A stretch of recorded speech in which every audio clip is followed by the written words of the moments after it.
Tell me if this sounds like you. You find a keyword you want to rank for in Google, you then type that keyword into Google, you take a look at the top ranking results, you copy what the top ranking results are doing better, then you make that result a little bit better and you sprinkle in a few more keywords. Guess what? That's what 99.99999 and a bunch of other nines later of SEOs are doing. The exact same shit, different day. And I've managed the SEO for multiple award winning companies. And guess what? They're also doing this shit. It doesn't matter who you are, where you're from, most people are doing the exact same thing over and over and over again, expecting different results. And as you know, that's the definition of insanity, according to a pretty intelligent guy.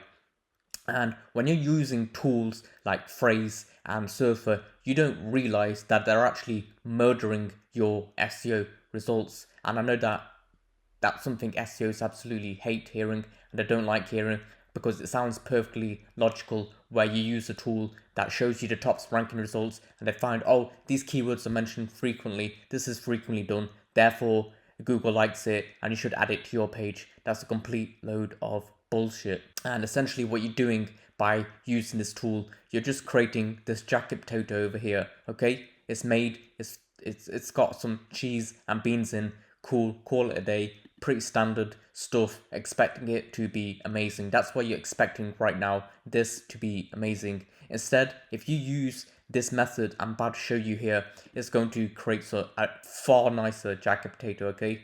And I'm not gonna lie, I'm feeling like jacket potatoes now. But regardless, this is like actually oiling that potato, putting in the oven for ages, and then scooping out the insides, mashing the insides, and putting all these ingredients in, whether that's caramelized onions, some garlic, some parmesan, so a fuckload of butter, and then cream in there, putting an egg inside the empty potato, and just creating something special over here instead of this bland shit every single day. And what I'm talking about here are Facebook groups. Utilize Facebook groups to create some seriously unique, compelling content that search engines will love, because guess what? You're giving them a bunch of unique content. I'm going to give you a really epic example in this video. And guess what?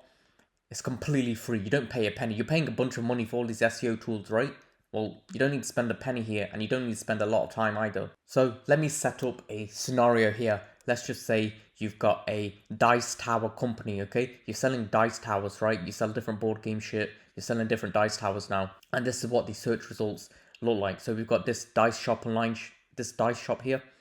Yep, cool, pretty bare bone. Doesn't tell me a lot. We've got this guy over here. We got Etsy. Okay, cool. Let's see if we can actually outrank them by actually creating a better mousetrap, essentially. So here's what you're going to do. You're going to join niche specific Facebook groups and ask questions, okay? We're doing some actual research here, okay? And when I say research, I don't mean copying competitors. So why do you want to do this? So people who decided to join Facebook groups are passionate about these subjects, and it's a fantastic way in getting in hobbyist and specialist opinions.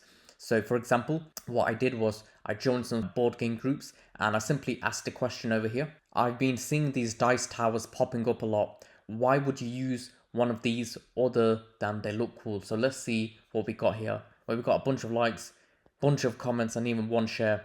People have commented a load over here, and I'll show you what they've said as well as over here. So I put this together. So let's see what people are saying. So Richard said, I had one of it and it made too much noise and I returned it. Boom, that's an objection there.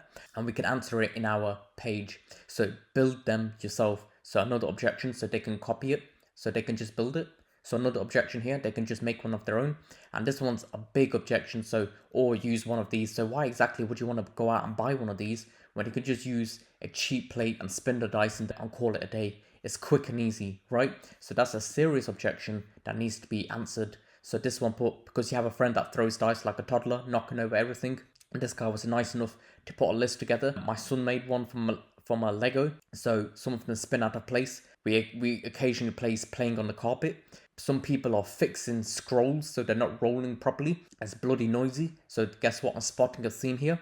Our granddaughter will play dice next to us, and it's an easier way for her to get involved. So what are the key takeaways that I found from these comments? So it's noisy, so we can possibly create a video comparing dice tower sounds, or even create a new one where there's like a cushion at the very bottom. So users can use a small bowl instead, so that's a serious objection. So used when playing sitting on the floor, it stops players from cheating unintentionally because they may have forgotten to roll or no one's paying attention. Some dice more easily fall on the ground, stops pieces from getting knocked over.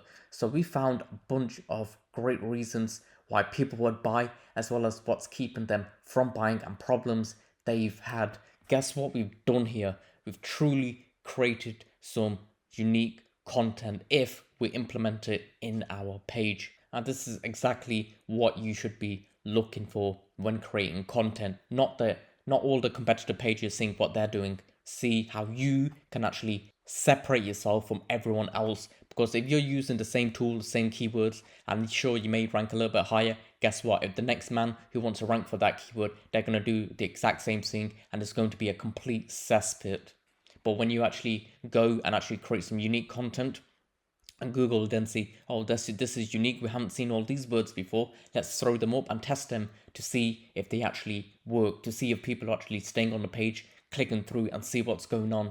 Now, if you're serious about your SEO and you want to take it to the next level, I'd highly recommend booking a one-on-one consultation with myself.